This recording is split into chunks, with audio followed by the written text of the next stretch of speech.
How do you charge for this, Joanne? Do you have a set charge, or do you kind of do an estimate depending upon the circumstances? Yeah, I charge in two different ways. So I have some set fees. So for instance, attendance allowance, which is pretty much the only non-means tested benefit for people who are self-funders and are over retirement age. So if you have a care need and it meets the requirements for attendance allowance, you're entitled to it. So whether you're just someone in a bungalow in, I don't know, Market Harborough or Prince Philip, for instance, would be entitled to attendance allowance, because it doesn't matter how much money you have, it's if you have a need. And the government itself reckons that only 60 to 70% maximum of people entitled to attendance allowance are claiming it. And if you are entitled to it, if you're entitled to the single rate, it's just short of £70 a week. And if you're entitled to the higher rate, it's just short of £90 a week that you could put towards care.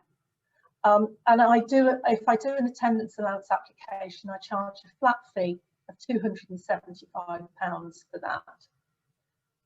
For instance, if I'm doing some other work and I have some packages that are costed. So I've recently, for a family whose mum needed care to come into the home, but they didn't live nearby, so I did desktop and phone call research, provided them with a short list of high quality care domiciliary, so that's care into the home suppliers near mum.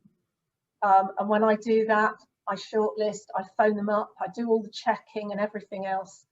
And then you get a short list with information that you can then speak to see if you'd like to choose one of those.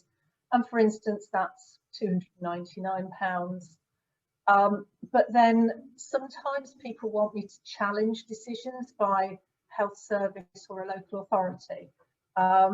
And I did that recently for a family based in Nottinghamshire.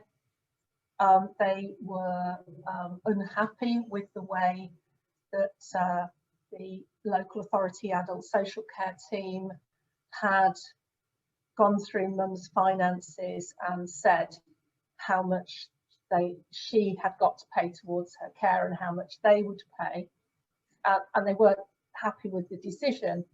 So I challenged that. I had a look and I agreed with the family, and I challenged that, and I saved that family £92,000 because Wow. I successfully challenged the local authority and said they haven't made the calculations correctly. And that cost the family £300 for my time, because I do that on an hourly rate, which is £75 an hour. So for £300 of my time there, it saved them just over £90,000 that would have been paid out for mum's funding over the next 2 to 3 years.